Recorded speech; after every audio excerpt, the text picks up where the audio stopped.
So how far are you? I'm 33 weeks. You need me to scoot that towards you? No, I got it. Okay. Yeah, But it helps though? That helps? yeah, I'm almost 9 months. 9 months Cool. next week. Good evening. My name is Sierra. Everyone calls me Cece. I am 25 years old. I'll be 26 in January. Team Capricorn here. I'm currently a mother of two. I'm a boy mom. I'm expecting next month on the 19th. I'm so excited. I can't wait. I currently work for DCF. I work for Family Support Services. I'm a executive assistant for my director there. I've been doing that for about a year and a half now. I really like it. It worked out for me in the midst of me, becoming a mom, and I did a career change. I was once in the healthcare field for a long time. I'm gonna say since I graduated high school, I went directly into the hospitals and healthcare administration side of things. But when I started becoming a mother, I had to do some shifting, and I don't regret it because I feel like it really benefited me in the long run as far as like stress levels and giving me more time and opportunity to be home with my family and giving me more of a housewife type of field. I love it. I won't complain, but I am really excited about welcoming my new bundle of joy here next month. His name will be Nehemiah. I've been wanting to name him that for a very long time. I'm happy because my first son was named by my husband, but he was like not budging on changing the name. I mean, I understood that, it was very sentimental to him, so I let him have it. But we agreed that all the other kids coming after would be my decision. So I'm really looking forward to welcoming him next month. I will say I've been married for 4 years. I celebrated my fourth wedding anniversary in September of this year. We've been together going on 7 years. I'm looking forward to celebrating a lifetime of eternity with him. He is my better half, my soulmate, my life partner, shall I say. I also I got married very young. I wanted to get married young because my parents, they've been married a total of 28 years, coming up here in March, been together 31, and they were my biggest inspirations. We pretty much got married around the same time my mom and dad got married at 22, and then I got married at 21. So your childhood, were you raised by both parents? And give me a little bit about both parents as a child. So yes, I was raised by both parents. Both of my parents were in my life. I had a two-parent household.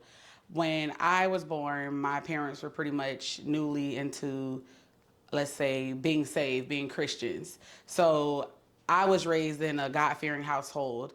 What you seen was what you got with my parents. I would say my parents wasn't completely strict, but they didn't play the radio. My mom made it very clear that, she was none of them little girls I went to school with. And my dad basically was a disciplinary, and he backed up whatever my mom said. They were always on the same page. It was never like we could play one against the other, or dad said this and mom backdoored it. It was never that. It was always one band, one sound. If dad said no, then it was no. If mama said no, then it was a no. And I've always admired that about them. They pretty much was straightforward. They were very lenient in a lot of ways. They were very open with us. So it was kind of like we as in me and my siblings, I have three other siblings, we were pretty much able to go to our parents about anything. They made it open. They wanted that open relationship to where we can come to them and talk about anything with them and be very comfortable, honest. Even if it made us feel uncomfortable, they still never judged us. It was a no judgment zone. And that is something that I've always admired about them. And regardless of how stern my mom may have came across, she was very understanding. And she never judged us for whatever it was, for any reason. My dad, he was very transparent as well. And I say that in the sense of, because when I was younger and I had lost my virginity, my dad had asked me. He came and asked me, and I always said that I would never lie to my parents if they came and asked me. I wasn't gonna come out and tell them, but when he asked me, it caught me off guard one day. And my sister was in the back seat, was in the car. I was picking her up from work, and my dad was sitting right next to me in the passenger car I was driving. And my dad asked me the question. He was like, "Hey, mama, I want to know, are you still dad's little girl? Did you cross those lines yet?" and stuff. And then my sister in the rearview mirror looking at me like, "Don't do it, don't do it." And I'm like, I was just like, Dad, I already done kind of went there a little bit. And he was like, "Oh, no," like, like, he was like, "Well, I'm not," he was like, "Well, it's all right. And basically like, do you feel like it was worth it? And was your experience what you imagined it being? I told him truthfully, like, no, I could have waited. And he was just like, well, now that you know, he was like, now you know going forward how to handle yourself. He didn't judge me and he didn't make me feel like I was getting chastised or anything like that. So I really appreciated that. And for me, that opened up like another layer of a relationship, because it was kind of like, dang, like I just really told my daddy, like I admitted to my daddy that I really was, I lost my virginity. And my mom, I didn't tell her first. I didn't say anything. So I can tell you that when that came out a week later, she was just like, oh, you told your daddy, but you didn't come and tell me. And she was like, I already knew. And I was like, Ma, no, you didn't. No, you didn't. Because you know how they say, oh, you start smelling yourself and this and that. But that wasn't the case with me. I swear it wasn't. But she was like, I already knew. And I was just like, you thought you knew, but you didn't. But that's neither here nor there. But I said it to say, I really just truthfully admired my parents for who they were. And because of, I feel like, parenting, there's no rule with the parenting. And everybody try to raise their kids the best of their ability. And my mom was very like, whatever she felt like she probably like with her mom or parents, she wanted to make sure that when she had her kids, she filled those needs and burdens, whatever they were. And my dad, like, it was kind of like, he was raised a certain way. So it was like, when I have my kids, I want to keep certain traditions going, and whatever he lacked, he want to make sure he filled those needs and burdens. So I felt like they were always on one page when it came to raising us. So how was school? What type of student were you? I would say I was a very spontaneous student. For school, for me, growing up in elementary, I'm gonna start there. I went through bullying in elementary school because of my weight. And that was something that was very triggering for me. I've been called different names. And when it came to, let's say like when it come to friendships, it was like a lot of the friendship, how you in elementary and school, it's like, oh, yeah, we friends. And it's like, oh, I want to be your friend no more. I was that kid that was bothered by that kind of stuff. It was like, I wasn't a mean person. I wasn't a mean girl. It was like, I'm very social. I'm a social butterfly. So it was kind of like when people would catch random attitudes or this and that, like mood swinging, like, when you're young, you don't understand that kind of stuff. And in the moment they get mad, it's like, oh, I'm not your friend no more. You fat this, and that. That kind of stuff did bother me a lot. And I would go home and tell my parents about it, like, this person is not my friend no more, this and that. And mom would always be like, everybody not going to be your friend. People going to talk about you and things of that nature. But then when the bullying, like, kind of get to the point where it's like, no matter what you do, you can walk in a room and it's like, oh, here go to so-and-so and this and that. It got really bad to where I feel like, act out of it. Because it's like, how much can a person take, And when I say act out, read between the lines, I would... And what age when you say act out? Act out, I'm going to say probably by the time I got to like 4th, 5th grade. Jeez. Yes. That was young. Yes. Bullying, yeah. I went through the most bullying stage, I feel like, in elementary. And then going into middle school, it was like, I was cool with a lot of people. I got along with a lot of people. Everybody knew who I was, but I went through a self-conscious stage where I wore a jacket my whole, like, from 6th grade all the way to 7th grade. Like, I constantly wore a jacket. I used to wear a black jacket every day. Why? What I was self-conscious about my stomach. Wow. I never wanted to show my stomach at all. It was just like, I felt like it would hide. And it was so crazy because my mom and them used to buy us nice clothes, like whatever we want. When it came to keeping up appearance and the way we dressed and stuff, my mom always made sure like our hair and stuff was done. My mom did nails, so it was like my nails were done. I had nice shoes, nice pants, whatever, but I always kept the jacket on to cover up. So people would only see my shoes and my pants, but never see what kind of shirt I had on. And then sometimes it got to a point because I literally wore the jacket so much, sometimes I wouldn't even put a shirt on up under. I'd just go to school with a tank top or something. And I was like, it could be, mama used to call me Jacket Man because it used to be 85 degrees outside and I'm wearing a jacket because I was very self-conscious about my stomach. And then that go to show how something can affect a person and then they carry it through. And so even in middle school, it still followed you. People still bully, like, because sometimes you can feel like it's a bullseye on your head. Like, other people, they don't even know the last person that did it, but now they're doing it. Right. So, like, in middle school, it was like, it's a little different level of maturity in middle school. So, it's like, it was still happening, but it was in a different forms. So, it was like, it wasn't in the case, in the sense of, like, me walking in, it's like, oh, look at her, like, picking and tattling. It's more like, you in class or whatever, and then people are trying to, like, ride or crack jokes. And you can answer, teacher can ask you a question and you can answer. And just because they don't know it, they want to find a reason to pick on you. And just simple as, people can flirt with you and, oh, because you're not responding, you say, no, you good. And now it's like, oh, I didn't want you fat B anyway. And see, that kind of stuff is uncalled for and unacceptable. And I acted out of that as well, because it's like, yeah, you're not finna disrespect me like that. And I can say that one time you defend yourself, it just keeps going, going, and going. But then you have to get to a place where you realize, my mom told me, like, when I got to high school, it was like people gonna talk regardless. So when you say you began to lash out, like that was your way of like stopping it, like protecting yourself. Mm-hmm.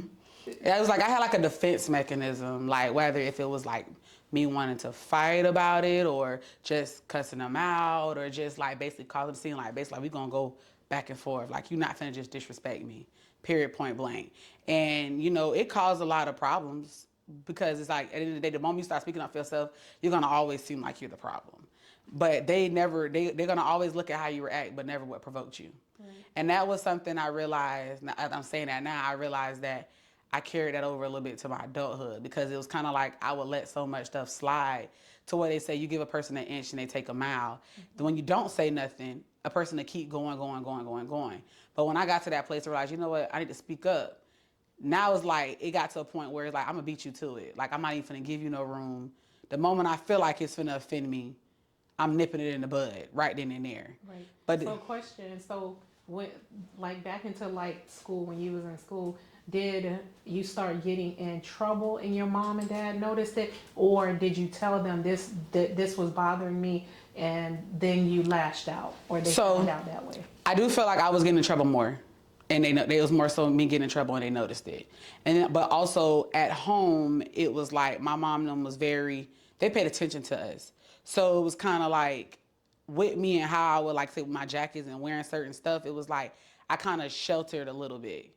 And then I would say by the time like the end of 7th grade going into 8th grade, I had like a shift. Like I don't know what kind of shift it was, but it was like I just wanted to come out of that in the sense of like I started wearing makeup and stuff more because I have my god sisters that one does hair and one does makeup. So it was like she would always do my hair, the other one would do my makeup. So it was like when I started going to school, I was going to school every day looking like a new person in a sense. And that so kind of into some type of soft girl era, they want to call it, but it's like it formed over the summer because I spent the summer with them, and it formed over the summer, and it was like the more I was with them, it was like I kept finding new layers about myself that I loved. And what was the first layer though? What the was first it your body or was it your face? It was my body was last, but it was mainly my face, and the main thing was it was my eyebrows. So when my sister that does the makeup, she's a twin, my god sister, when she was doing makeup, she used to always arch my eyebrows.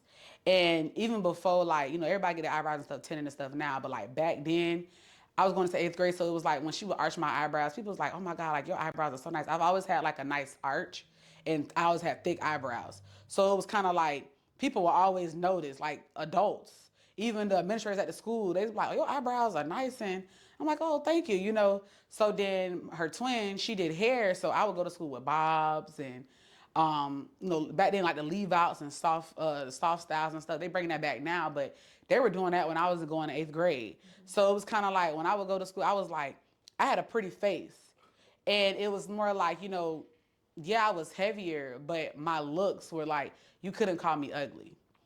And then I think it was the face. So it was my face, yeah. Okay. It was my face, and then back then I used to always wear like purple lipstick. I used to love purple lipstick on me. Like I don't know why, I was just infatuated with it. So it was like I was like, what? I'm cute. Like I had a really cute face, and then that's when I was going into like, oh, you cute for a big girl, and see that statement now as an adult grind my gears. But when you're younger, back then, it was like I'll take that. It was kind of like I went from being every name in the book to now it's, oh, you're cute for a big girl. So back then I was settling for that. So it was like, okay, I'm getting somewhere. Then it was like one layer was like, oh, okay, my face is cute. I was wearing makeup every day almost to school. Mm-hmm. And then I want to say by the time second semester came in, I ended up removing the jacket. And I was like, okay, I started wearing my arms and stuff out more. And it was just like, oh, they was like, oh, you're not wearing a jacket this week. Like, my classmates started noticing and stuff. They're like, oh, you cute and this and that. I was never really getting like a bunch of male attention. It was just more like all the females would be like, oh, you cute, your hair cute, your makeup cute. They always complimented me. Yeah. And I appreciated that. So you went from getting negative comments to now you getting positive comments, and the more positive, it's like you coming out of that shell, and that goes to show how when we speak life, how they did like an experiment, and I think it was bread, or was it rice or something, and they spoke to each jar. I forgot, I did something like that, yeah. And the one that they spoke good things to, it began to develop, and the other one began to kind of decay, or whatever the case Right. was. But I just thought about that as you were speaking. Like, you speak life. The more life was spoken into you, you started to come alive. So Yes. And I really can say, like, by the time the 8th grade year, like, came to an end, it was like, oh yeah, going into high school, I'm going to make sure I'm going to step it up a little more. And going into high school, I started trying, like, different styles and stuff in my hair. And it was like, because I'm more so coming to myself, like, when I was looking forward to going school clothes shopping and different things. And the thing is, I've always had my own style, like, of what I liked. I never was the type to like everything that everyone else liked. Like, when they had certain name brands, like when I was in middle school, for instance, it was like a polo era where everybody had polo boots and it was wearing Guy Harvey and all of that. That wasn't me. And at first, I used to think that I was kind of conflicted between if it really wasn't me, or was it just me saying that because I thought that I maybe couldn't fit that kind of stuff. So it was like I didn't really give it a shot. I kind of like, that ain't me.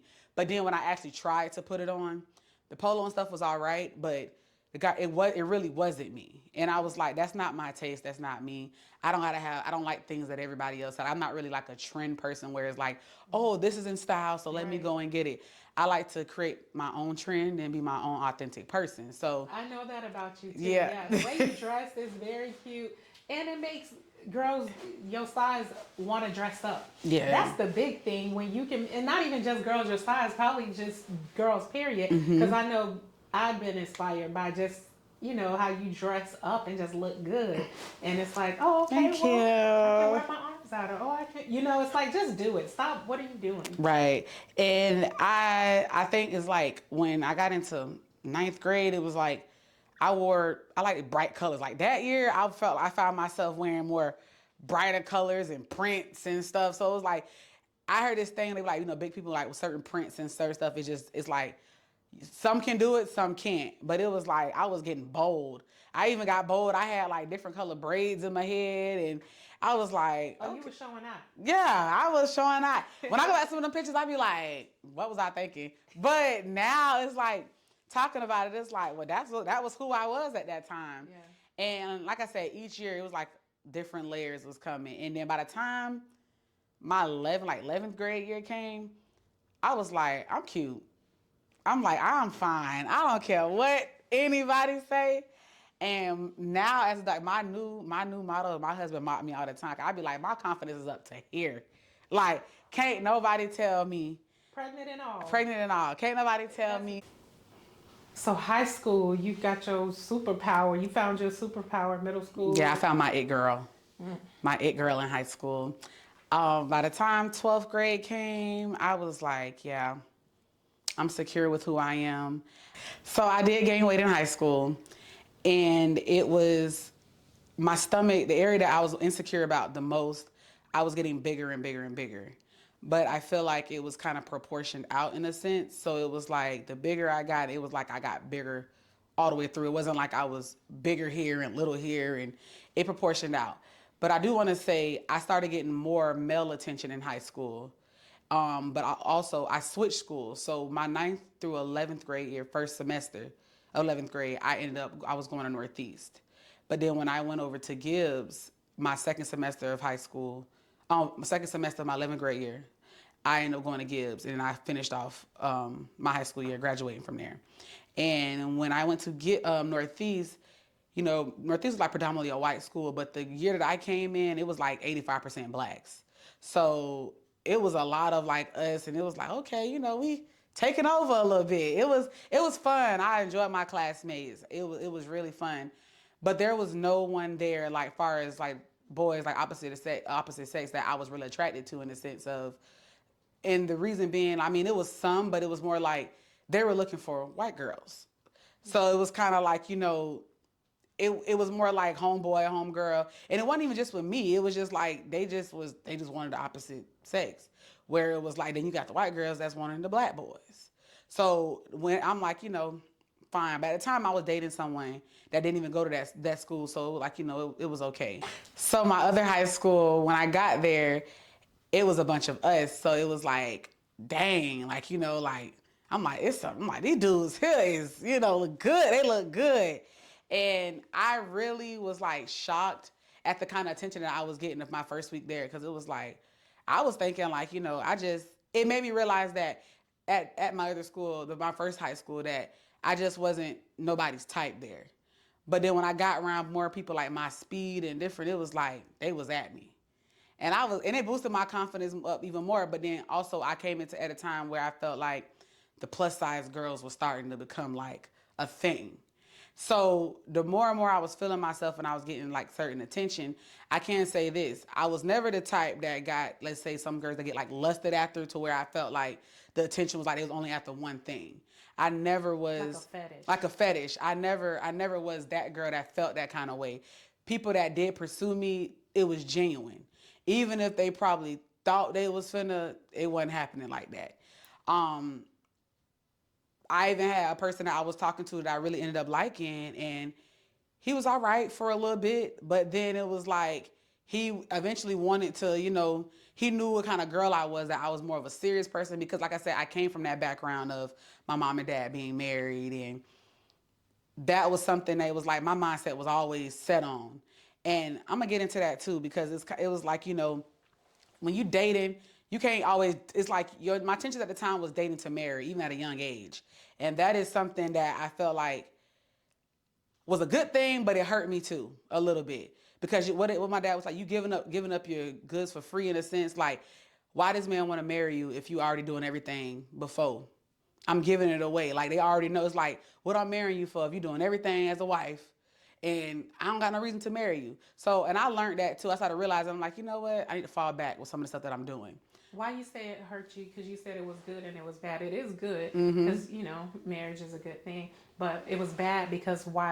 How did it? So I would say it was bad because for me, it got to a point where everybody that I talked to or dated, in my mind, it was like, I literally like, okay, yeah, like I always like, you know what? Can I see a future with this person? That was like off the bat. And not on no crazy like, oh, I'm just falling quick, but it was just kind of like, if I can't see it, then it's like, I don't even want to talk. And I get that, we all have to, you can grow old with people, you got to grow. And now at this age, it's like, I know that. But like at 18, me talking to somebody, it's like, okay, am I going to marry this person at 21 or 22? And they young, they're like, they're young, yeah. Whoa, we ain't looking. Here. Hold on. People they're like, listen, I barely got my life figured out. Right. I ain't even trying to get married. But that all goes back to me trying to be married young. That was always my goal. And it was always for me like, oh yeah, by the time I'm 21, I want to be married, with my family and everything. And by the time I'm 25, I want to buy me a house. And that was always always my goal. I wanted that. So I've learned, also too, just because it's my vision, I can't force it off on nobody else. But you know what I just thought about when you said, you just gave me some insight, because it was a good thing. You said it was good and it was bad, but it reminded me of, and I'm not changing the subject because I want to stay there and follow through, but it reminds me of Christian women, because that's what we're in it for, right? A lot of single Christian women, they're in it to get married, but it can almost be a good and a bad thing. Like you're saying, even though that's a different scenario, that's really how we think. And you think, oh, well, if y'all can't see him as marriage material, then you just get rid of him, but you didn't even let it unfold, is what you're saying. Yes, right? I did. Okay, so that's what we go through as single Christian women, but that was just good. No, that's good. Yeah. That's good. I did not let it unfold. And another thing was, it was like, I was still young myself. And a lot of the times I've always been told I was very mature for my age. And because at the time after I graduated, I had a good job. I got directly into the hospital. I ended up moving out my parents' house. I was like on my own and on an independent type of flow. So it was kind of like you had to match my fly. You had to match me in that area. And if they wasn't, it was kind of like, okay, this ain't gonna work. And how old was you? 18. You moved out your own house, I moved out my parents, yeah. your own apartment, your own car. I did not have a car. But you was getting to work. You had a job. Yes, I had a job. Wow. And that's one thing too that I wish I would have. I felt like I should have got a car first before I moved out, and then moved or whatever. But I didn't. I eventually I got around with no problem because whether it was like, me catching a ride with somebody or Ubering, but also my parents were very lenient with their cars because they had several. So it was kind of like I could take a car or whatever and be back the next day or whatever. Because it worked out. We had like a little plan going. But why did you need to move out of the house at 18? What was the rush? Okay, so so let me say this. Let's go into motherhood. Okay. So you pregnant and you already have one. So the one, just you have a child. When did you was like, I actually have a baby? Because now he's so tall and running around. Like what was the aha moment? Like, oh my gosh, I'm a mother. For me, I would say his first birthday. It was like, dang, I really got a 1-year-old. Like, baby, I'm like, I got a baby. Like, I still be shocked. I look at him, I be like, my baby is so handsome. He's so cute. Like, I'm like, I'm pregnant again. Like, I'm finna be a mom. And the reason why it's so touching to me is because at one point, I didn't think I was going to be able to have kids. So it was like, when we were trying, I wasn't getting pregnant. And with me I was diagnosed at 19 with PCOS.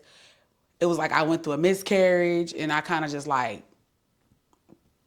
it really bothered me because I didn't think that at one point when I found out I was pregnant, I didn't know I was pregnant, shall I say.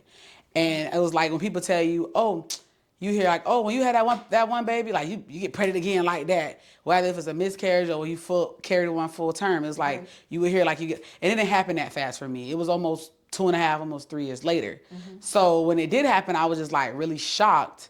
Like, oh my God. I was just telling my aunt the other day that when I got pregnant, I literally was 6 months still taking pregnancy tests. Like, are you serious? Yeah, it's like, oh my God, I'm really pregnant. Not believing it. Not believing. I'm like, I'm really pregnant. And then the day. How did you take it? Like, you married, so I mean, I would think that's a happy thing. How did you feel when you inside? Yeah. I was really ecstatic. Like, I'm really having a baby. Like, and also I was like, I'm finna give my husband a kid because it was like I said, he is 2 years older than me, and we have a stepdaughter. But it was like he wanted a son. So it was like I felt like I was being, not saying less of a woman, but it's like I can't even give my husband a baby. Wow. And I was trying. Talk about that, because I've seen that a lot, like where women would say they felt that way, and I think people who are not in that situation, who are not married, can't really understand feeling like that, because I think I kind of took it for granted years ago when I first would see women say that. I'm thinking, you'll have a baby, just you'll be okay. It's but for you to say feeling less of a woman, there's a lot of women that go through that. Yeah, so it's like, well, woman, a woman's supposed to produce and have babies. Like as a woman, that's what you should be able to do. But when you're trying and it's not happening, and then you don't know why, and you're trying to find the root of the problem, and they tell you, like, oh, you have PCOS and this and that, and you're doing everything in your nature to restore your body to get it to do so, and it's still just not happening. Right. And they kept saying, oh, it's God's time, and it can happen. But also me having PCOS, it's not just like fertility issues you deal with. Mm-hmm. Because, and that's why I say less of a woman, it's like a lot of things as a woman, like when it comes to like, pleasing your spouse and certain stuff, performing, you feel like you're not up to your full potential that you once probably were, and your mind might be there, but your body is like not with it. Mm-hmm. And, it can cause friction and havoc in your household. Like, yeah, as a man, he understands that I got something medically going on. Right. But when this man out here working 12, 14-hour days, and he's stressed out and want to be with his wife, and he feel like, well, dang, we can't. It makes you feel bad as a woman. Like, And a lot of people don't know about PCOS. So how does that affect the woman when you saying that? What is? So it's polycystic ovarian syndrome, and from what I've learned, like I have different women that I'm friends with and people I talk to that has it as well, but it affects everybody differently. Like you don't have to just be overweight with it. It's people that's small with it. But like for me, in my instance, mine was weight related, where I had a high carb diet. So it was kind of like when you eat a lot of carbs, it's feeding off of that. Feeding off of that, your body is basically not producing enough insulin. So it's a hormonal metabolic disorder where you store a lot of fat in your stomach, your hormones are out of whack, you're gaining weight like this, and it's hard for you to lose it. Your cortisol levels are high. People have facial hair, like chin hair. They have abnormal leg hair, arms hair, like a lot of hair growth. Right.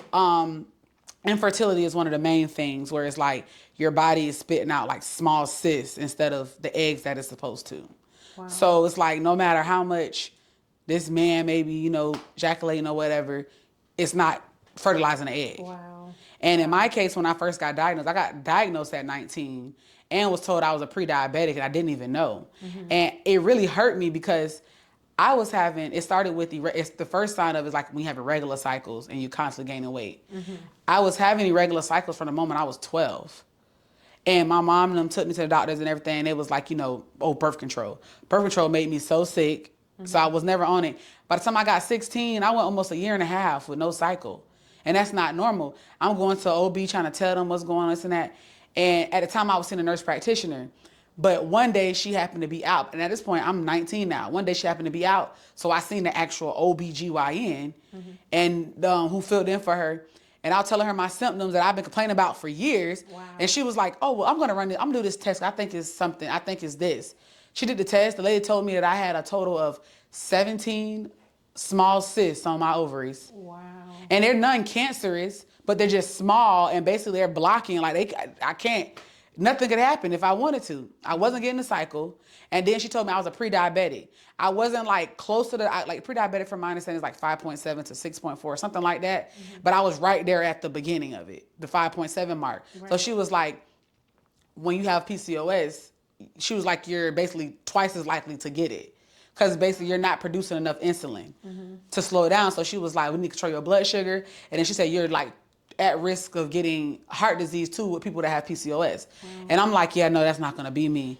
And when I tell you them 3 months, I got that A1C down and I did what I had to do. I reduced, like I was watching what I was eating and stuff and I got it down. I have not been a pre-diabetic since. And I was like, yeah, no, I'm not playing with that. Right. But my biggest thing was trying to get the hormones together because, like I said, it come with infertility. It come for like insomnia, can't really sleep. Oh, wow. Like you up at night, you probably going to bed, let's say at 9 o'clock, you back up at like 11, 12. And now I'm just up like a night owl till about 3. Wow. And it's like, you can't sleep. And then people can have like sleep apnea, you say weight gain. And then when it come to workouts, you can't really do all those high intensity workouts. You have to find one that's like slow and resistance. Like that's why I reverted to walking because walking for me, I was seeing more effects with me walking opposed to me getting a personal trainer. Right. When I had a personal trainer, my stress level was through the roof.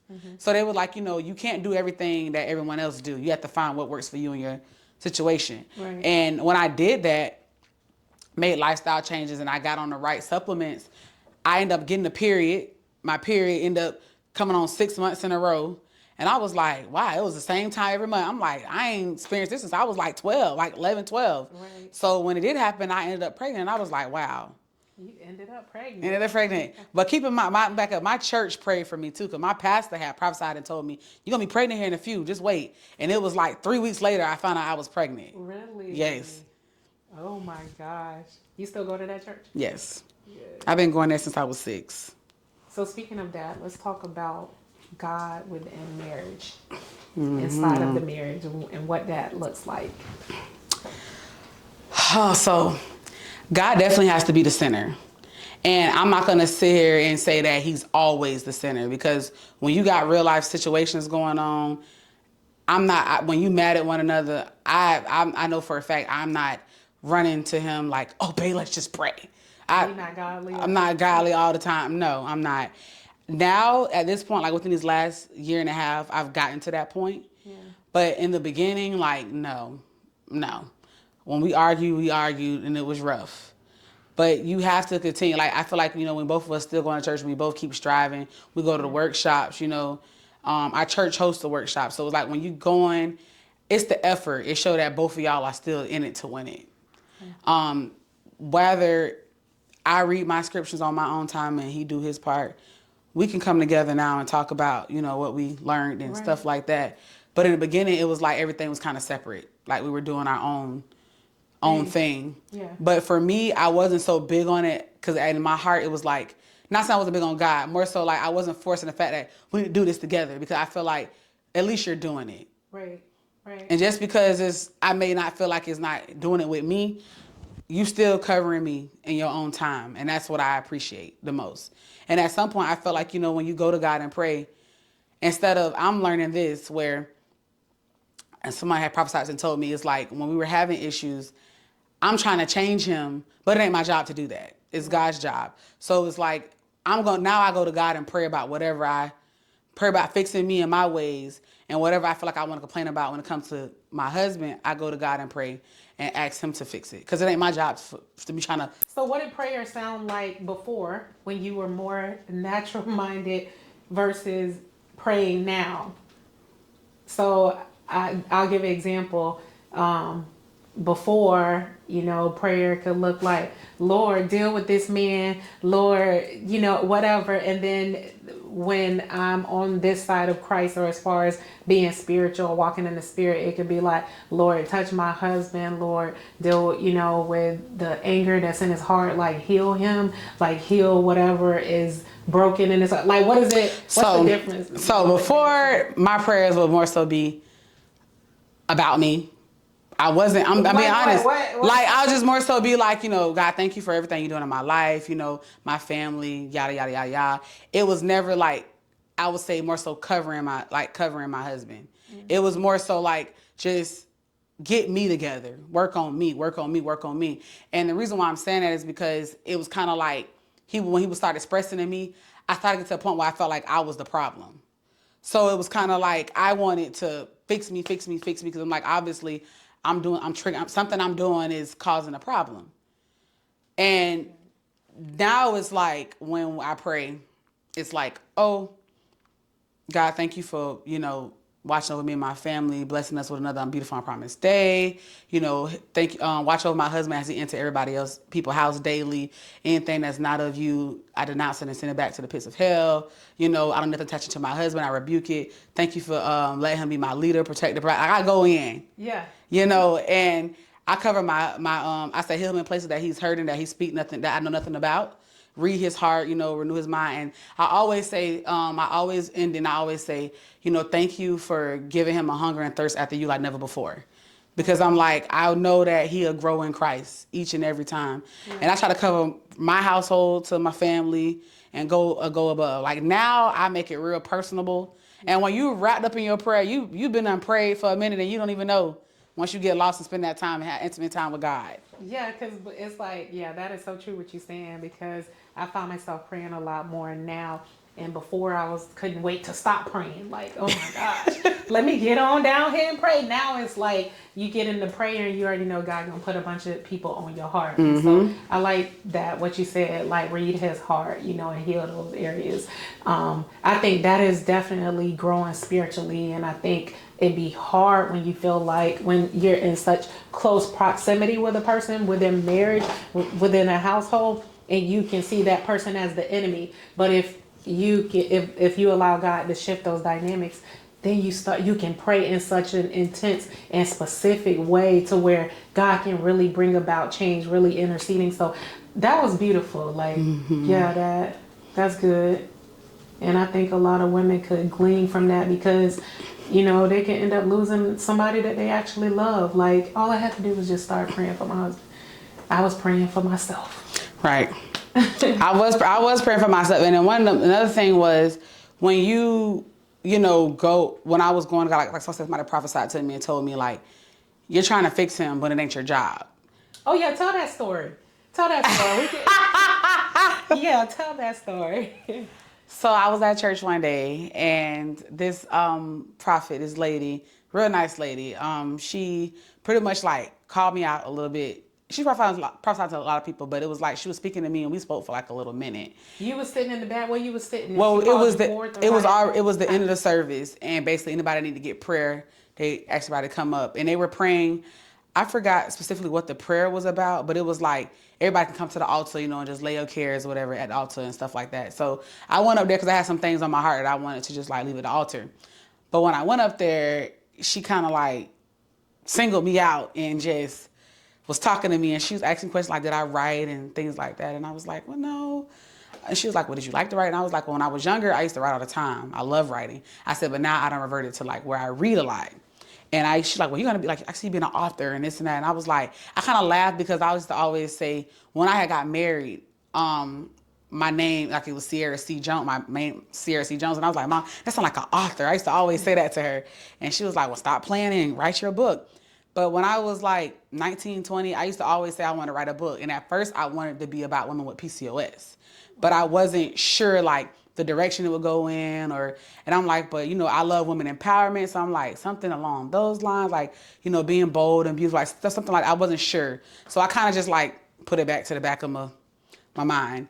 But then as she was going in, she was talking about like me being bold and basically like I have a strong calling on my life. And she was like, God basically has not revealed my gift to me yet because it's some people, a person around me that is not meant to be, but also I need to shut in with God because I have to be fully like committed and spend that time and shut in with him. So that way when he reveal it to me, like it'll be me and him. When she said that about somebody around you, did you know exactly who she was talking about? Was it confirmation or? At the time, I had an idea who she was talking about, but I wasn't 100% sure. Mm-hmm. So it was kind of like, I was like, okay, noted. Let me just peep and watch my watch my surroundings. But one of the main things she said is that when God revealed what it is to me, she was like, I'm not gonna be able to tell nobody, like not even my mom. And it was more so in a sense, she was like, not saying like, you know, your mom run her mouth or anything like that. She was like, but you know, if you talk, I talk to my mom every day, every morning at the same time. Right. So she was just like, when God revealed this to you, it's like, you can't say nothing. It's gonna be when he revealed my gift. Wow. She was like, when God revealed it to you, you can't say nothing. It's gonna be like you and him. Like, it's for you to know, you to know only, for you to walk it out and perform it, basically. And when she said that, it really touched me in a sense of because one of the things that I've always dealt with was like, I never knew what my calling was. I never knew what my talent, like everybody had like certain little talents that they're good at. But it was like, for me, I'm like, God, what is it that you want me to do? And I know like my mom's like, you know, Cece, you know, you love lashes, you love this, like try this and try that. And it was just like, I just always felt like if I never had a passion for it, it was never going to be long lasting for me. Right. And whatever I do, I want it to be like something that I got my heart, mind, and soul in. And I feel like if you can do it for free, then you know you got a passion for it. Right. So I just never knew what that was for me. And I was just like, you know, when she said that, I was like, okay, well, you know, God, like I'm really listening because I'm like, this is something that I really want to know. Like, what is it that I'm called to do? Because I don't know. God knew you wanted to know that. Yeah. Because you said I really wanted to know. I really wanted to know. Yeah, so when she said that, she's like, I need to shut in with God because I could just see you, you know, pacing back and forth. And when like God, she's like God said, you being impatient. Like you need to sit, shut in with me so I can reveal. And when she said pacing back and forth, I just kind of started laughing because that was a Sunday, but that Thursday before, I literally was like in my house by myself, like, Lord, what is it I'm supposed to be doing? I'm like pacing. I was pacing. So I was like, she is like reading me right now, you know? So it really did hit me when she said that. And then she ended up mentioning, she's like, are you in like the politics? And I was like, oh no, like, cause she was like, I can see you like, you know, doing politics. And I was like, I'm like, I don't know, sis, this ain't what God. Yeah, I was like, no, I don't know about the politics. I'm like, sis, we done got off track with the politics. And she was like, well, no, I can see you walk in the room. She's like, you know, you have this sense of boldness about you. She was like your mouth. She was like, God has really blessed you like with your speech. She was like, you know, you're the type you can walk in the room and call a lie for what it is. Like, can't nobody swindle you or shoot you no bull swanky type of thing, and you just easily persuaded and just run with it. Mm-hmm. And she was like, you know, your mouth, like people say, like, you know, your mouth could be a weapon sometimes. She was like, but you know, like you're a leader, like you can go in and speak boldly with no shame. And she said, and everybody can't take that, you know, about you. And I was like, it really hit me in a sense because it was kind of like, sometimes you look, I was like in a sense of an era, like in that area where I want to look at myself and be like, let me try to, am I the problem in certain areas with certain people? Right. And it's kind of like, I realized that people either gonna like you for you or they're not, or they're gonna hate you for being you. Mm-hmm. So it's like, I'm not gonna keep changing myself or filtering myself to appease anyone. It's like, with me, what you see is what you get. And I'm a firm believer. I feel like if you know someone's heart, then they don't mean no malicious. They're not coming malicious. They don't mean no harm by how they say things or when they say things. And I'm like, but again, you have to know their heart. Right.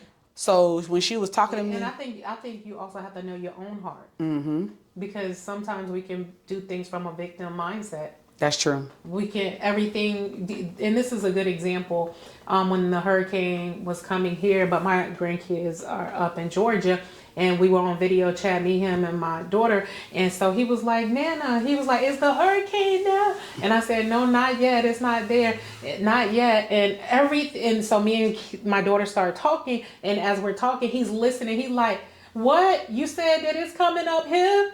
And I was like, no. And then so me and Kiona started talking again. And he was like, what, after it leave there, you said that it was... So everything that he heard was through his fear of the hurricane coming. And it was like, I felt like God was showing me this is how not that he has trauma, but that's how trauma works, is that everything you hear is like, huh? Yeah. Mm-hmm. It's like, no, we didn't say that. That's not that's what selective hearing sometimes. Yes. Yeah. So, yeah, that's like... That's true. And when she said that, I was just like, I took really a lot of heat. But then the other thing was, she was like, when about me sitting and, sitting with God, she went back to that and shutting in with God. She was like, and also that man, you praying for, he's coming. And I was like, hold on. Wait, flag on the plate. I was like, hold on. Throw a flag. Because I was like, my husband's sitting back here behind me. So I'm like, sis, your what? husband about to get out the chest. Like, I was like, hold on. I'm like, sis, what? In my mind, I'm like, then she was like, well, can I pull you to the side? And then she pulled me to the side.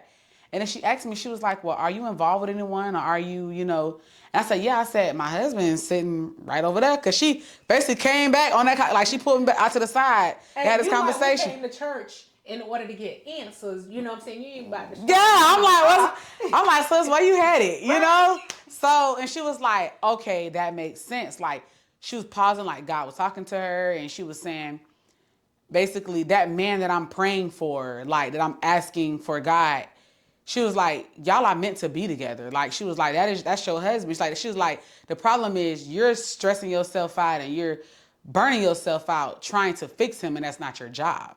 Okay. And she was like, everything that you complaining about, and she was just like, not saying your feelings are invalid and you're wrong 100%, but she was like, he's not hearing you. And she was like, she said he has childhood trauma and this and that. She don't even know this man. She like, he has certain things that's well beyond you, even with past relationships that's well beyond you. And she was like, but when you're expressing yourself and saying stuff to him, he's hearing it one way. And it's like, no matter how much you try to swing it or spin it, he's only hearing it one way. And she's like, the thing is, you're trying to force him to understand it when it's not your place. It's God's place to change him and not you.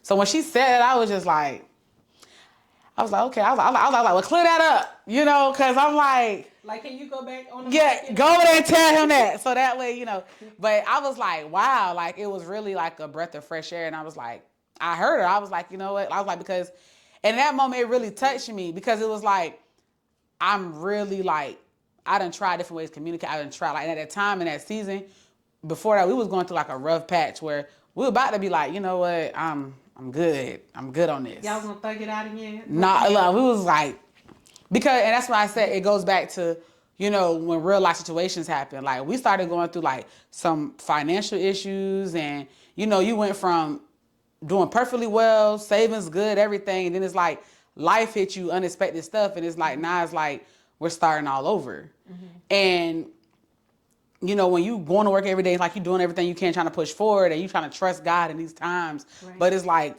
nothing is working. It seemed like we all start to, your faith is really being tested. And it's like, we really trying to keep going. But now we having, the devil was busy. Like, you got random arguments about little stuff that's now becoming a big thing. And it's like one thing after another. And you're like checking out instead of pulling closer together when that's the time to be doing it. So it was like when she was talking to me and she asked me, she was like, have you thought about cheating and this and that? And I was like, what? And she was like, well, no. She's like, I'm not saying like you're lusting out. She was like, but when you're going through a hard time, with your spouse and you looking like, like I don't deserve this. I can be somewhere else and this and that. And I said, well, yeah. I was like, well, yeah. I said, because at the time we were going through it and I had made this out like, if this not where you want to be, I'm like, don't hold me back. I don't want to hold you back. Like, I never want to block nobody's blessing. Like, I don't want you just being here because you feel like you have to be a family. Like, I never was You are his blessing. Right. But that's the thing. When I said that, it was like, oh, you think I'm blocking your blessing? And, And he is your blessing. Correct. Yeah. So it was like, we got past that and we talked about it and we've been a lot better since then. But you dropped a bunch of nuggets for some married people. I just want some jewels that you just said, instead of pulling, like you start to pull apart. The time to be pulling together when you're going through rough times, because it's like, going through by yourself is one thing, but it's like you need to be together. Because I think like you got single people who will look and be like, how is money issues like a problem? As long as we in it together, we gonna eat hot dog together if we have to, and that's what single people think, that we in it together. So how is money problem? I'm glad you said that. But let's talk about it. Yes. Because single people feels like, oh, you got a two income household that you just don't have no type of money problems. And people fail to realize is when you single, you got your own debt, just like this person got their own debt. And when y'all bring it together, yes, y'all got, two incomes, but how much debt we don't know how much debt that person could have been in prior to saying I do, and vice versa. And even if you got, like, I'm just saying, if you married to somebody that got like child support or whatever, that could be coming out. This man probably making, let's say, $2,000 every 2 weeks, but his take home might only be $900. Child support, tax, everything. It's like, and then y'all got car payments, and it's like, and at that point, it's like, you can't be pocket watching and clocking people's pockets. They automatically assume that, oh, you're married and two incomes, you shouldn't be struggling. But times is hard for everybody out here. And again, you don't know what people pay for and what they got going on. Mm-hmm. And really, it ain't your business, because you're not obligated to tell nobody what's going on in your finances or your marriage. But people just think that. It's like a victim mindset sometimes to me. Mm-hmm. Because it's kind of like they use that, oh, I'm single, as an excuse to be like, oh, I'm struggling. And they just automatically assume that when you're two incomes and you're married that you got it. But we struggle just as well. Right. And I just think about, circumstances, things happen. But I think it might be just, I'm just talking, but just as intense, because it's like, well, dang, if I throw you overboard, at least it'd just be me. Like when you're in it together, it's like, dang, how do you not blame each other? How do you not blame each other? How do you not let that take over? You know what I'm saying? No, that blaming thing. So that was one of the things that I can be transparent about, that me and my husband did have an issue with. And when it came to finances, it was more like simple stuff like Amazon. So it was kind of like, I made a transaction on Amazon on his card one time, but Amazon, like, just say kept charging his card. But he was like, oh, babe, you charging my card and this and that. And I'm like, no, I'm not. But he was like, every time you ask for my card, I keep getting this. And he was just like, you the one keep doing it. You the one keep doing it. And at the time when you already going through a financial, it's like an extra unnecessary bill that you don't need. And I'm like, well, babe, I did not do it. I'm like, I'm telling you. It's like, yes, you are. You are doing it. And I'm like, so now I'm like getting pissed off, because I'm like, you sitting there accusing me I did not do. But in your mind, you like, it only makes sense. I'm only in the house with you. This and that. He like, I done got new cards and it keep happening and yada yada. And it was just like, you already going through one thing, and then now it's like that's another on top of it. And I'm just like, here we go. So how do you handle that? Do you wait it out? Because if you see like the issue, if you're the problem to me, right? If every time I order a card, it keeps getting, right? Yeah. You're the really. And there's no other explanation. How do you get out of that? Is it by being peaceful and just like? No, because I was really like, we were at it. Because I'm like, you keep accusing me. And then it was like, the main thing was, when we were having a conversation at home, it was like he was beating around the bush accusing me. He wasn't just flatting out. Like, right? It was like, well, babe, I don't know. They keep charging my card. I don't know what's going on. I changed my card, but it keep happening. You know, I came to talk to you about it, but you don't know where this come from. Yada, yada, yada. And I'm like, well, babe, I said, I can call them bank tomorrow. I said, I don't know. I said, I don't know why I'm charging your card. I said, because it's not saved on my thing. I don't know.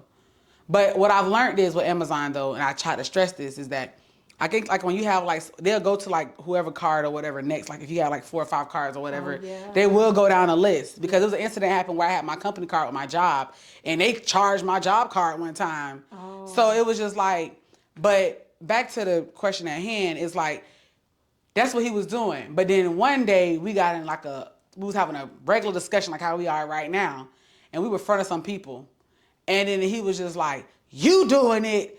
It was like, you doing it. But then we done had a conversation 5 different times at home, and you now basically being direct. Yeah, now you being direct. So now I'm like, I got upset because I'm like, when we were having a conversation at home, I'm literally like, well, I'm like, I feel like you think I'm doing it, and I'm not. And he like, I didn't say that. I didn't say that. But then now today, you like, you doing it. You the only one. I'm like, I was right the whole time. And that's one of my things too, where I can tell when people are beating around. Like I can pull things out of people, like, and that's why it touched me when she was like, you know, people can't just shoot you, like you're not gonna just run with whatever, because it's like you can beat around the bush, but I can literally pull what you're trying to say. Because I listen, I listen to everything people tell me, right? And I will sit there and be quiet and let you finish, and then I come and ask you directly, is this what you're trying to say? And then you be like, yeah, but that's not even what you said. You done went all the way around. It's just the fact that you know how to be direct, and some people don't really want to hurt a person's feelings. You know what I'm saying? And so they're beating around the bush. It don't make them it just mean like maybe you at some point didn't consider people's feelings. So you'll just say what you have to say, and they're probably too considering people's feelings, and they probably get stepped on a lot because they don't just say it. And so he finally he was like, you. And then the reason why it was a big thing is because you waited until you got in front of people. Oh. And I just was like, and it was like, and the people that was, I was just like, yeah, no, like, and I was like, you're not finna sit here and make it seem like, you know, and it just went from, y'all going at it. It was going, because I don't like scenes either. I'm not that person. Like, I don't like scenes. So in that moment, it was like, for him, it was like a built up, like he was. That's what I was just gonna say. It was built up with an already of us dealing with almost a year worth of stuff. Right. And then it was just like in that moment, like I felt like now it's like more like he was like, not say crying out for help, but like he just wanted somebody to understand and hear him. Yeah. And I'm like, this ain't the time for that. Like I just was like, no. Because see, that's going back to what? Your mom. You get what? This ain't the time for that, shutting the person down. Yeah, I was like, this ain't the time for that. I'm like, because you trying to. That's the only way he can get. Yeah, I was like, you trying to cause a scene. I'm like, you doing too much. I'm like, you want to. I'm like, you want to make it. People to jump me. Don't get this whole. Well, like, don't. I had let said. Get you to yourself because he can't outtalk you because that's your gift is in your mouth. The lady was even telling you that you know how to fluently talk and express yourself, right? Some people need somebody else to help them because you're too strong in that area as far as speaking. You can out talk, and even as women, we know how to out talk men. Unless he's emotionally intelligent, then you can't right. That type of man. So y'all in front of people, he had to get it out. He had help. I was like I was just not having it. I was like, one thing about it, I said, you make me look bad. And I was just like, I asked you and you said one thing and sat up in front of these people and making it seem like, you know, I was just going in, and I was like, I'm gonna come behind me. I don't care who you in front of. Like, it was a big thing. And I was just like, I felt really like that day there, I felt really disrespected and I felt hurt. And I was just like, I couldn't even, after I said what I said, it was just like the whole car ride home, we got home, was like, after that, we didn't talk for like 2.5 weeks. We were like literally like roommates in there, like not talking. And I did not like it. Like I was just like, I'm done. I'm like, I just can't. Like I just felt, I'm like, I don't know who this person is. I'm like, this is crazy to me. You said who this person is? Yeah, I just didn't have no respect for it. I didn't have no respect for that. I was like, is you good? Like I just think I just never would have expected that from him. But that was but now hindsight, looking back, He did. He was like, he you was trying know, to express he was himself. like, I just trying. He was like, he was artist. He like, we was on the subject, and I was just trying to talk about it. You know, he like, I wasn't trying to like embarrass you or make you seem like you were. And I'm like, but that's what you did. I'm like, and another thing was too, it was hard for me to trust that because it was like when I'm talking to you by itself, you're saying one thing, but then we're in front of somebody else and something else is being said. Right. Do you think that that's love though? Sometimes, people No. trying to spare your feelings. He trying to spare your feelings. Who want to accuse their wife? You get what I'm saying? Meaning, so you saying you just said that was his only way to get it out. Like he's in front of people. He not trying to make a show or nothing. He not a show type person, is he? Mm-mm. So he trying to get it out. Yeah. And you saying no, let's do it back in. But here he can't get it out because you stronger. Yeah, because it was more so like when we was on the topic, he started just going in. I'm looking like what? Like, and I was like, yeah, I'm not about it. That's something I'm not about to do this. I'm like, because for me, it's like, one thing is like when you know the real or what you deal with, case may be. Yeah. I'm not finna match your. I'm not finna match it. I'm like I can go there, but I'm not. I'm not that person. I'm not finna put it all. Cause now I feel like we telling our business. Cause it's like I feel the moment you put me in a predicament where I feel like I explain myself, I don't like that. Which we do have to explain ourselves. But let me say this. Do you think some people need to be offended? They need to get offended. Yeah. Yeah. Because nobody has been able to offend them to get them. Because sometimes it takes somebody to rub you the wrong way to get you to think the right way. Correct. That's true. Like a reality check in a sense. Some people do need that. You're embarrassed because you're trying to control and contain things, and a person shouldn't have to lash out. They shouldn't. Right. But when they see the opportunity, they do. Yeah. Now something like that I have seen where it's like, when they can't speak and they wife or whatever or a man, they do the most when they get from people. They feel like that's the only opportunity and chance to do so. I get that. In our moment, it was like we were having like regular conversation, and it was just like, oh, well, this and that. You know, you was going in, da da da da, and I was just like, okay. And then he was like, well, you did that, and I'm like, I did what? I had to learn that the triggers of what it was that I felt like was bothering me or what I was hearing when he was expressing himself. Mm-hmm. And a lot of it had to do with the fact that when I realized when you come from two different backgrounds, you know, it really is hard when you're trying to bring something like together because what's your norm?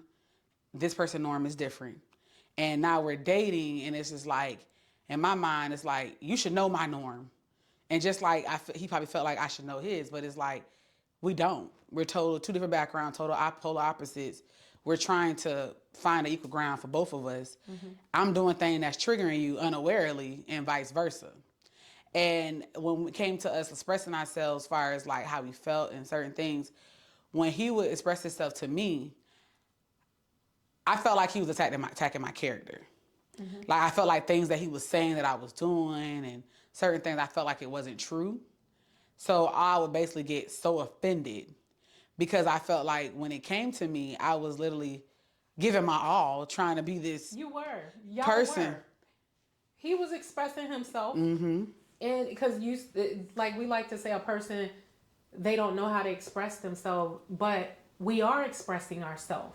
It's the self that we have grown into, mm-hmm. right? So that was the self that you had grown into, is dominating. Yeah. And he had grown into, his expression was to shut down. Those was both expressions.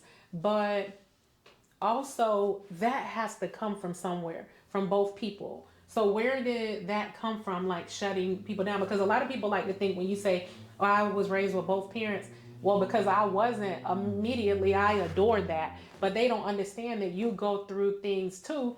In a two-parent household, you had to learn that type of behavior from somewhere, shutting a person down, mm-hmm. that dominant, you know. So I would say I think for me where it started at in my household was more so like, so growing up, my mom used to always be like, when me and my sibling used to argue, me and my older sister used to argue, it was like my mom used to look at me directly in my face and say, shut up, be quiet, let it go. Like, cause we would be going. And I'm like, why are you looking at me? She's still talking. She's like, I'm talking to both of y'all. But I'm like, but you're looking at me. So it's like when that case for me in my mind will always be like, you're telling me to be quiet. Like I gotta shut up, but this person is still going. Right. And that is and it actually worked though. She could shut you down. Because a lot of times it's learned behavior. You seen the power of her telling you that, and it shut you down, and you learn that type of not right. just her, but you learn how to shut a person down. We pick up little things so easy. I watch myself and how I can easily pick up something little and I have to put it down. Yeah, yeah. Like, no, you're not going to put this in your personality and it start express. Because that's just we're. We just pick up things from our environments. So. And now you say that too. I think about it as in, even if like, let's say that wasn't my mom was like, I'm telling both of y'all to be quiet. But in a sense, it was kind of like, as an adult me now, I'm probably looking at it as like, she expect me to be the big person and just let it go while she's looking at me.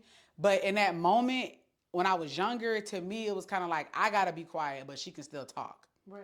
So when it came to other people, that's why I said, I'm going to get you before you get me. It was like, I felt like I wasn't having a voice in that moment. Right. So now it's like when I'm arguing or going there with somebody, you not finna overtalk me. You not finna get loud. You think you is, I'm going to get louder than loud. Like, it was just, you had a lot of practice on how to, right? And you became strong. But the crazy thing is, what happened through kids, that bullying, people don't understand the effects of bullying. A lot of people, I was bullied, so I know about being bullied. You just want to be free from it. And sometimes there's certain kids that will bully, they see you coming and they're going to start that bullying with you because they know they can do that to you. It's a trigger, yeah. And so, they don't know. They're shaping your personality to where now you have to become something in order to just exist in school and wherever to be yourself. But that's... And I've learned too, I've gotten to a place where I always say I have a little bit of I got both of my parents in me. My mom is a no nonsense, straightforward. She quick. My dad is very he's no nonsense, straightforward too, but he's more like give people the benefit of the doubt, try to see the good in people. And I have that. Yeah.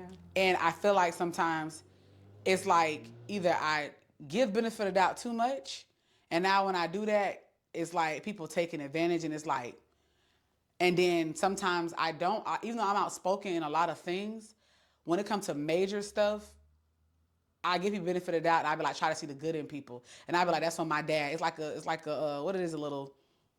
Right, you get both sides. I get both sides. You can.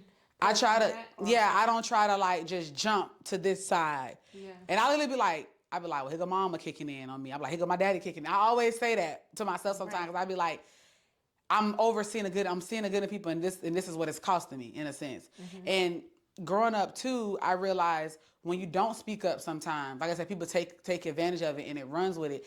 Right. And I feel like by the time I got between the ages of 19 to let me say 23, mm-hmm.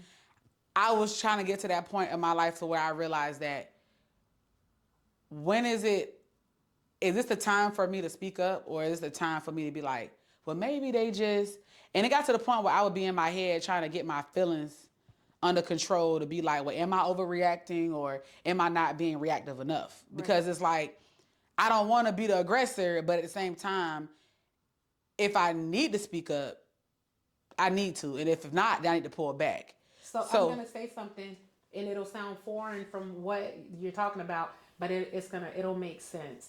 What does this scripture mean? You know Paul in the Bible, right? Mm-hmm. Okay, so when he said this, he said, when it pleased God, who separated me from my mother's womb and called me unto the gospel of Christ. What does that mean to you? When it pleased God, who separated me from my mother's womb and called me unto the gospel of Christ. For me, when I hear that, basically do everything honorable and pleasing to God, and whatever, basically you're standing out for a reason. So it's kind of like, my job is to do whatever it is pleasing to him, mm-hmm. regardless how it may look to anybody else. So yeah, kind of. So separating you from your mother's womb is when God begins to call you from that place. So mm-hmm. he brought you forth through your mom. He called you into this world, right? Right. You came through your mom, and with your mom and your dad coming together, you came into this world. But then there's a point where God separates you from your mother's womb. So when you talk about both sides, which side to pull from, and then you found yourself trying to reflect, so you would go inside trying to reflect, do I do this, or is this one going to be too much? No, God is trying to do what? Separate us from our mother's womb to where I don't act like, we call my mom Ronnie. Don't act like, you know what I'm saying? Because I still have those ways, but God is trying to separate me from my mother's womb, from that, either side, both sides. Right. Are bad. You know what I'm saying? Yeah, I get what you're saying. Yeah, I get what you're saying. So you don't gotta go through that. Cause I be like, that's too much. It was like a, okay, am I being, I be weighing, it's like, and then sometimes where I've always had to be the bigger person. Mm-hmm. Like, even when it comes to like, whether friendships or fallouts or whatever, I could have a right to feel how I feel. Right. But it's like some kind of way the person is going to manipulate it and play on my emotions to make it seem like I was the one in the wrong. Mm-hmm. And that is something I think too that used to trigger me a lot with people, because growing up I used to hear like, oh, CC, your tone, like the way you say things and come off rude. And I'm like, oh, I'm sorry, that wasn't my intention. So it's like, I want to work on that. I don't need seven. When I feel like 7 people telling you the same thing, then obviously that's something I need to work on. Yeah, right, like it's like self-evaluation. It's like, I don't want somebody always telling me that, oh, I'm sounding rude when that's not my intentions. Right. So when you're telling me that's what I need to work on, I'm gonna do my hard work and try to get it done. Yeah. Get it done. But when it's like the roles are flipped, I expect you to have the same grace that I gave you, that you get like the same grace I gave you. That's true. I want it to be reciprocated. But sometimes, guess what? In Christ, because you saved, you got to be the bigger person. Be the bigger person. And God has developed you. Not that you should be a floor mat, but you got certain skills to be. You can take certain things. You might tough, not you fully tough, but you have this tough side that some things don't bother you that. It's made by other people. Yes, you're like, oh, okay. And I'm glad you said that, because that was something that I encountered with a previous friend. And I used to always say, that's petty. Like, that's petty. I'm like, that's petty. I'm not finna wrap my head around that. Like, it's not that deep, But I learned that what's petty to me may be big to someone else. Right, yes. So it's like, let me acknowledge your feelings. Let me tell you, that wasn't my intentions. I'm sorry. Yeah. How can we, move from there? Yeah. And that's big. Have you seen that being a good thing now, using that? Yes. Yes. Yes. Really? You've been able to restore things, or been able to not, like in friendships or something, or what? Yeah. Okay. In friendships, I feel like it does work. And I think what my wake up call was because I had someone do that to me, and the situation was not petty. But again, it's like, who can determine that, I felt like it wasn't petty. Right. So it was like, when it was used on me, I was like, now I see how that person felt when I said, this is petty. Wow. So I was like, it basically gave me a wake up call to be like, you know what? I ain't to work on it. Like, they minimize your feelings, and you don't want to minimize people's feelings. Right. Or I'm trying to in that area. I don't want to dismiss your feelings, because your feelings are valid. Right. And I'm a firm believer. I feel like you can't tell someone how to feel, because I feel this way for a reason. Right. Even if you feel like it wasn't your intention to make me feel that way, but something triggered for me to feel this way. Right. I'm not just pulling these feelings out of nowhere. So I want to say that again. Like, I'm not trying to justify nobody being belligerent. No, right. But I understand it if you introvert. I'm not saying he is, because I don't know which one is which. But like, whether who's the you know what I'm saying? I'm not in your house to know who's really dominating or whatever.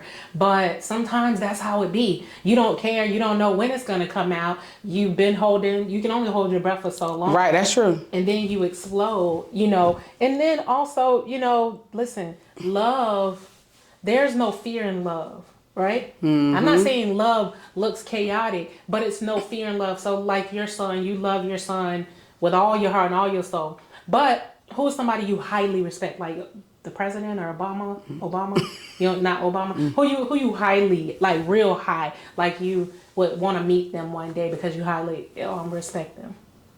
Oh, I'm a Sherrod fan. Okay, so if you was standing next to her and then your son, you and her were talking or whatever, y'all was by the road and your son went to run in the road, as much as you love and respect her and she's in the middle of a sentence, you would run to rescue your son, right? Because your love for your son. And what if you tripped and fell and rolled over and all of that? You wouldn't even care about all of that. Right, my son is my priority. Because it's love, right? So when we talk about being embarrassed, when you're talking about the ego, you know, and what they say, the acronym for ego is ease God out, meaning, you get what I'm saying? Because your ego is too big, you know, sometimes it's not about who's right, it's about what's right. Right. And if we can get to why this person feels so oppressed or whatever, what they're suppressing things, holding it in, then that's the bigger picture right there. Because it'll happen again. You know? Right. So, yeah, so love, there's no fear in love. There's no, you ever see a couple, you know, and they love each other, but they be going through, they don't care at the cookout, they just tearing stuff up. And then the next week they together. Yeah. They don't even care that the family sees them show. You get what I'm saying? I'm not trying to pinpoint and say that that's love. What I'm saying is when you love, there's no dignity in love. They don't, basically you don't, it's no limits. They don't care. Yeah, they don't care about who see it. They love is covering each other. That's just all that matters. I still love you. I need to get this out. You still my wife. We still going home. We still, you know, we're still all of that.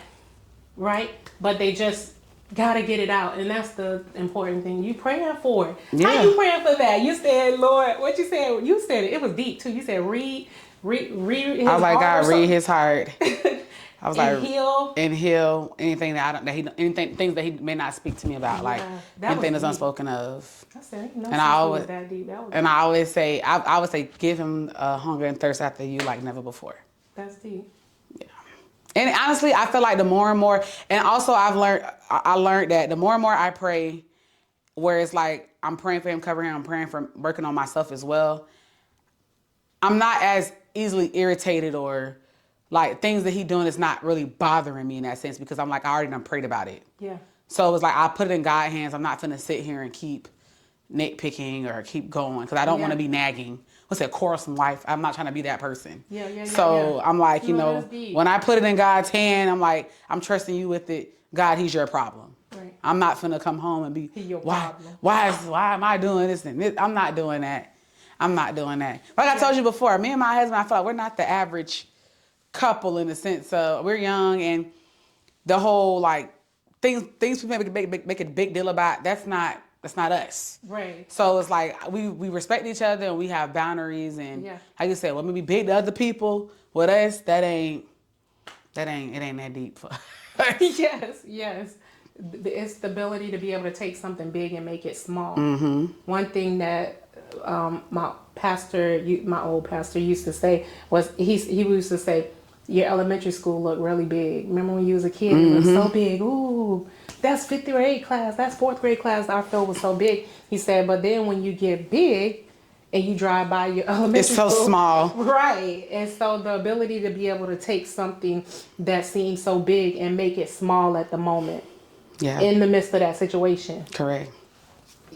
You know, because that's what that person, what you said earlier about that's their feelings. Mm-hmm. And you said until somebody did it to you. What you said something about when they did it to you, then you could see how that made to minimize their feelings. I'm like, how I felt me doing it to somebody else, and I'm like, you know what, I didn't really like that, and no. So I'm like, I stopped saying it. I was like, that's petty. It's not that deep. It's not that big of a deal. You're doing too much. Yeah. That was always, those are my little words, and I'm like, now I'm like, yeah, no, that's not okay, because obviously their feelings are valid. It did hurt them. They feel that way for a reason. It's not petty because it's bothering them. And I don't want to minimize your feelings or make you feel like they're irrelevant when they're not. So did y'all solve that problem? We did. No, we did. He was like, well, sorry. What happened? How did it come to a head? When we finally did. Wasn't you still in? No. His car? So it did come out to where it was like the Amazon or something had his like banking, you could add like your banking information on Amazon now. Yeah. And it had like his actual checking account number. Oh, wow. And so they automatically, it was automatically coming out of the account. It had nothing to do with the card, because it was something we were, then it would stop. So right. Wow. So it was something that we were receiving that I think it was like supplements or something that I think I did I had ordered, but it was like months ago. Yeah. So it was kind of like they was sending like a subscription, like it was charging his count or whatever. Yeah. And I'm like, I'm pregnant. I can't even use. I was pregnant. I can't even use this stuff. So I'm like, and the thing is, it wasn't like I was receiving them. I didn't know where they were going. So I'm like, we didn't even receive anything, and we got all these charges coming. So then he ended up basically just closing that whole account, and then basically they opened up a new one. They realized it was a subscription, but it wasn't me. How did he come to realization? Did he? Well, no, I called. I was like, I'm calling them right now. We finna figure this out. I'm like, because I'm like, you're accusing me, and I'm like, I just couldn't get jiggy with that. So well, that's love. And that's maturity. Because listen, I might have been out of there. You accuse me, I am out of there, but that is maturity. And that's what love do. Because there's no dignity in love. And so. And I think the main, like I said, back to like the main thing, what it was is because we were already, like I said, going through a rough patch financially. And then it was just like, that was an extra bill that was unnecessary. Right. And then it's like, I'm already dealing with the stress of that, and like I'm coming to you, but nothing's getting done. Because it was kind of like when he first complained about it, I'm like, I'll call and talk to him. They was kind of telling me like, oh no, we canceled this card, da da da. But it was just like nothing was getting done. Yeah. Nothing was getting done. And then I look at things, I put myself in both perspectives. And his perspective, it was like, if he gave me his card or whatever, let's say to go buy some food or something like that, it just seemed like every time he gave me his card, he had an Amazon transaction come out like the next day or something. Right. So it was like, it really did look like it. It did. And I was just like, well, I'm like, I'm not doing it. It's like, and he's like, well, it doesn't make sense. See, you're the only one. And I'm like, I'm not doing it. So I just felt like my work. He learned something about himself too. Just know that. Because he probably knows he can be suspicious. You get what I'm saying? And for y'all to find out what it really. Trust me, both people are learning. It was a learning curve. It really was. And I was just like, boy, this. Because I've been through that to where God will have to show you, and then you be like, dang, I was, you know what I'm saying? I was tripping on this situation. Yeah. It was definitely a learning curve. And I just say that I was like, going forward, I said, I'm going to order Amazon on my things, like my purchases, like I want to use my card. I didn't want nothing to do with his card. And see, that was the other thing. It was like, that was me being like, oh, now you saying you don't want to spend my money. And I'm like, to keep the peace, I was like, I'm just going to use my card, my money. I don't want nothing from you. I was like that. Yeah. Because I was like, you're accusing me. I just felt like at that point, I don't want to touch your money. I don't touch nothing. Right. And it's reacting. And it was like, y'all married. It shouldn't be like that. And I'm like, but they're stealing from him. That's how I felt. Right. So I was like, he's like, I'm not saying that. I'm not saying that. And I was being petty. I was like, he like, oh, you want anything? I said, no, I buy my own food. No, I was being petty. I was being really petty. Because I was hurt. I was like, this man is really like treating me like. It's a misunderstanding. So many people probably break up. Over misunderstanding. Over simple. It wasn't nobody's fault. It was like your fault. And I'm just looking at you as you said, I did not. It is so funny to see because I know you did not. But it's just, but I can understand that side too. Like, wait, you the only one. You the only one in here. It just don't sound right. It don't make sense. And I'm like, babe, I did not do it. I'm so glad y'all was able to solve that because I feel like that story is going to help a lot of people. And then also my pastor ended up telling us like when we were going through like little like financial struggle at the time, he literally said, he was like, Sierra, I don't want you to, he was like, y'all not going through what y'all going through because of y'all. He was like, y'all going through stuff, that people 10 years, 15 years going through. And he was like, but y'all encountering it now. Yeah. This is going to help somebody in the long run. And I was just like, Jesus, I'll be glad. And then I want to say like 2 months later, he was like, I was testifying, about some things. And then he was like, Sierra, he was like, he cut me off and was like, I just see, going around a curb. Like, basically like God is saying like, you getting around that, you and Antoine getting around that curb. Like y'all coming out of that place. And I was just like, thank God. I'm like, cause this been a long time coming. Ain't you the one that say that stuff don't bother me, that bother other people? So guys like, oh, I'm gonna show you. what your weak spot is, and because you're human, but you work through that like a woman. I try. And like I say, life, real life, I say, comparing to before you saying I do and then when you get married, it's like petty stuff. Like, it would really be petty. But then when you get married, it's like real life situations, like whether you lose a job. Like for me, I literally got pregnant, and it was like when I found out I was pregnant, I had a fall on a job a month before. Oh wow. So it was like I was out on workers' comp. I had a tailbone and lower back injury, but then I found out I was pregnant. So the thing also with that was This time? no, the first time when I had my son, Yeah. and it was like all that time I was trying to get pregnant. My job, I was making great money for my age, no degree. I was really blessed, but the stress of it was up to here. And I felt like that played a part too of why I couldn't get pregnant, because my stress level was up. But that month of me being home, I ended up getting pregnant. And it was just like, I felt so relaxed. I wasn't as stressed, but I was going through physical therapy and all of that for my injury. I was on workers' comp. I literally got paid pretty much majority of my pregnancy, but I was going through a lawsuit and everything with the job. Because they were trying to do me dirty in the midst of me because the thing was I was pregnant and I couldn't get an MRI because of the location of where my injury was. Right. And they basically cut my check, like they stopped it. And was like, they was not gonna pay me until, cause they had to pay me I wasn't able to go to get an MRI until after my pregnancy, and that was 6 months. They stopped my check in the middle.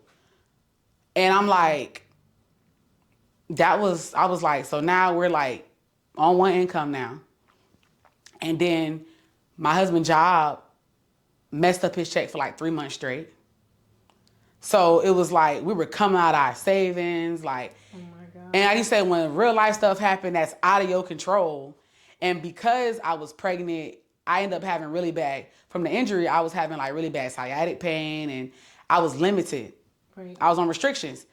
I was trying to find little jobs to do to help my husband. Nobody wouldn't hire me because in the system, they already they had it like, I was like, when you ran my information, like I was restricted. Wow. So it was like, so now I'm like, we sitting here getting ready for a baby to be here in the next 3 months. But that's what you mean when you keep saying when real life situations happen. Like you can't prepare for it. That's why you keep saying that. Like all of these things happen, these randomly. Now your faith is really tested. It's really tested. You can talk about it, one thing, but when the things are hitting, that's what you have to walk it out. And it was like, it's one thing when you put yourself in a bind, but it's a difference. It was like stuff keep coming at one thing after another when you have no control and you're doing everything trying to get out of this space, but it's like it keeps forming. Right. And I remember like yesterday when I gave birth to my son, my husband had got paid. And it was literally like the rent or whatever was due. And it was so crazy because at that time I was going through mediation and all of that, trying to get my lawsuit together, where I was about to just settle, like, because I'm like, I need my money. Right. Like my lawyer did not want me to settle because he kept saying, you can get way, like you have a really big suit. Right. But I'm like, right now, we is in a bind, Nate.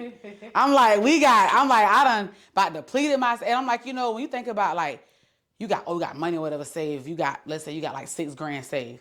But when your rent is 22 or whatever, or 24, and you said something about 3 months rent, and my husband up here barely bringing home because his job messing up his checks, I'm like, that's gone like that, know? And I'm like, all this, you done worked hard, saving, and like you got to keep going into trying to survive because of my husband's job. And it was like, the dude was like, well, I don't want you to settle. He's like, because I know, I'm like, well, sir, right now, I got to do what I do for me and my family. I'm like, I don't want to, but I got to settle. I'm like, because we need money. Right. And I never forget when my husband ended up getting paid the day I gave birth. And I was looking at him like I was driving the backseat with the baby. No, I'm sorry. It was a week after I had the baby. And I was driving the backseat because we was on our way to the doctor's appointment. And when he got paid and he had to pay the rent because we were late and we had to pay it. So when he paid the rent, my husband literally only had $3 left. Oh my gosh. And he supposed to have got his back pay and all that from, because they had a new payroll person and it was a lot messing up. But they supposed to have paid and he didn't get it. And I didn't have no money. Like at this point, I said we were done. Like what turned 3 months turned to almost like 7. And it was like, I didn't have nothing. I'm like, I needed pads for me, after giving birth. And I'm like, my husband, he was in the front seat. And I could tell he was like hurt. Like I could see it, but he wasn't trying to like, let me see it. And I was just like, about to cry. I'm like, we got a whole baby, a week old. This is crazy. This is really crazy. I'm like, but we gonna, but people don't look at, like, it looks like, oh, y'all doing all right, y'all good and this and that. Right. But the crazy thing is, all this started happening like right after I had my baby shower. Like baby shower was awkward. Like, the thing is, I was like, thank God that I pretty much, the moment I found out I was pregnant, I was planning that baby shower. Like I had it all. So it was pretty much everything was already paid for with that. Right. And I spent, like, because that's what I say, you have to be mindful of like, you never know what may happen. Right. And I'm like, all that money I spent for the baby shower, and it's like all this good and everything else just went like downhill afterwards. It felt like, and I'm like, the devil was busy. What pulled y'all through? What was the pull through? Like, we can breathe again because we have up and down. So I felt like we were in that season. Like, I want to say, I feel like we probably just got out of that season within the last like 6 months. And because right after that, I ended up having a surgery, ended up with a blood clot. I ended up going through postpartum. And when I went through postpartum, that's when the other wedge of the relationship was starting to, because now we have financial issues, and then now I'm like moody and just like depression back and forth, and he's dealing with his own internalized issues, and it's like, you may want to talk, but mentally I don't want to talk. I'm to myself. So it was like a lot of division. Mm-hmm. And I felt like we were just roommates. It felt like we were roommates. He come in, he like, hey, C. I'm like, hey. But then it was like, for me, it was like when I finally got out of that funk, now I'm like, well, what's wrong with you? Why you not talk like you just, but not realizing that was me for the past 4 months, But because I done overcame it, he done got used to it, and he got his own stuff going on, and I'm just like, oh.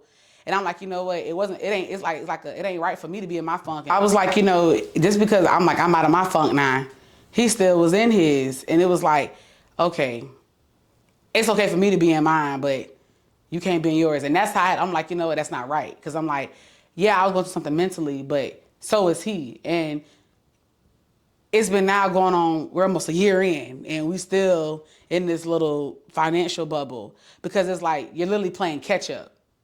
And when I finally started going back to work, one of the main things that I missed is right before I found out I was pregnant, I literally had just got a car.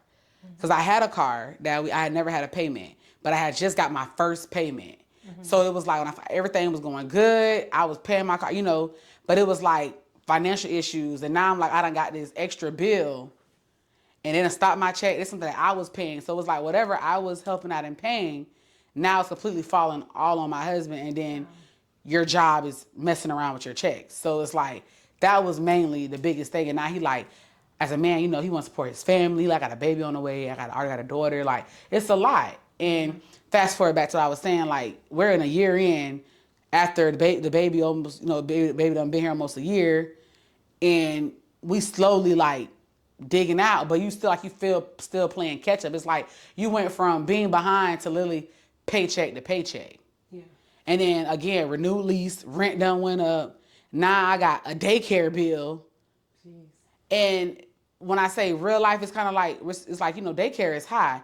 We ain't qualified for no assistance. You're overqualified for this. Can't get this, can't get that. And it's like, now I'm working. I done got back to work, but I done did a whole career change in a sense, and did a pay shift because this job worked for my schedule with me being a mom. So now I'm like, as a mom, I got that stuff, play a part too. It's like, this season of my life, this is what works for me. Yes. And I'm like, I took almost a whole $10 pay cut. Jeez.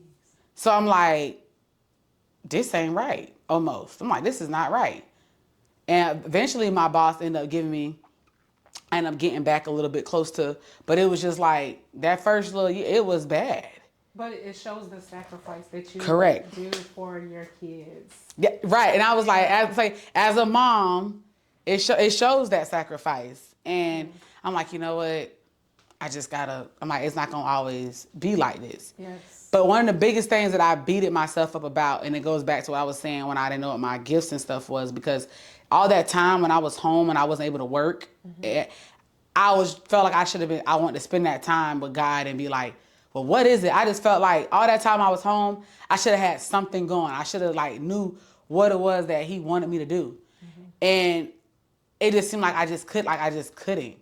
Like every day I'm like, you know what, let me just sit and try to figure out like what it is that I want to do. What it is that I want to do. But it wasn't until after I had my baby, when I was going through postpartum, and I started realizing I like talking, I like empowering people. I was doing my little TikToks and different stuff. And it was like, that uplifted me. And even in the midst of me going through that, it was like, it was slowly bringing me out. And I found myself when I was like making those videos and talking to people, I was like kind of ministering to myself as well. So I was like, you know, I started like working out. I was losing weight. I had changed my diet. And I started to feel a lot better about myself. And it got to a place where I couldn't even focus on what we were going through. Like I wasn't really stressing about it. It was just like, I was just going with the flow. Like I couldn't even be mad no more. I had no more tears left. It was like, I had so much positivity like within me that I just couldn't even be. You was letting go. Yeah, I was letting go. Basically letting go and letting God, like I'm trusting him to figure this out. We gonna get through it. Yeah. And you here, so God is good. He is great. He's a gracious guy. I'm on the sideline cheering y'all on because I know it ain't easy. I'm around married people a lot.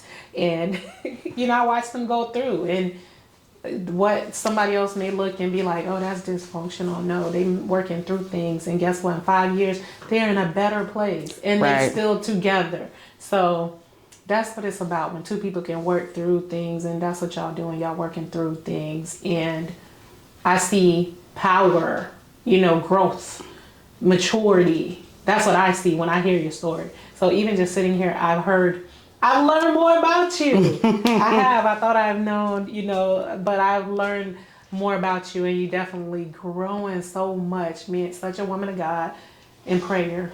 Oh my gosh. So you're a prayer, you're a prayer warrior. Like, definitely pray and continue to pray and look for the God to manifest. Because I just prayed today for something, and then within hours, and it took later for me to see like, wow, he answered that fast. So when we pray for things, be looking for the manifestation of that. And so Indeed. Yeah, I'm glad to have you here. And I definitely want to have you back again. Because you're getting ready to be a mother, so we get to see the other side of now. You'll have two bundles of joy, because those are your bundles of joy. They are. Yeah, so. I seem to be a boy mom. Yeah, boy mom. Yeah. Is this it for you? I want it to be. I thought y'all was having 4. No, listen. So I used to want 4. Where did I get 4 from? I thought I remember 4. I wanted 4, like 4 or 5 kids. I did. But this pregnancy, it got me like, that'll do it. I'm so serious. Done? Yeah. So my husband was like, oh, you know, babe, whatever how many kids you want, we could do. But I think he at a place where he like, I'm good, because it's 3 kids, so that he has a daughter, and then it's like, we have 2 boys. He's like, I got 2 boys and a girl, like you. And I was like, well, babe, I do want a girl. Like, I do want a girl with you. Yeah. I do want a girl. But this pregnancy, it was more like, my first one was so smooth. Like, even with the injury and stuff, I had sciatic pain. But this one is like worse. And they told me, you know, because I also had them kind of back to back. So it's like, I'm in pain every day. Like, for the moment I was 4 months all the way to now, I let my husband help me getting dressed, climbing out the bed. My leg about to give out. Like, it's a lot. Sitting down driving is a lot. And I just be like, I'm tired of this. It's more so like carrying a baby. It's a lot. I'm like, they say pushing is the easy part. I'm ready to get to that finish line. And so in that sense, it's like, I just don't want to go through pregnancy again. So I'm like, but in 2 or 3 years, who's to say I may be like, oh, I want another one. So I'm pregnant. yeah, so I'm just, I don't know. I don't know. Right now, I'm saying I'm done. I'm like, somebody can just give me a goddaughter. Oh, okay. Let them know where they can find you, your social media handles, and any closing words. You can close it out. So you guys can find me on Facebook at CC Jones, and then on TikTok, my name is Forever Jones. And then I would say on Instagram, it's More Chanel C. Also, I would say my closing remarks would be anyone that is young, don't let no one tell you that you're too young to get married. I feel like, trust your gut, you do it, and never use someone else's struggle and make it your own, because their marriage is not going to be your marriage. Whatever traditions you want to create or whatever you feel like you want to have when you're younger, create it with your own family. And always remember, the one you come from is important, but the one you create is priority. I love y'all.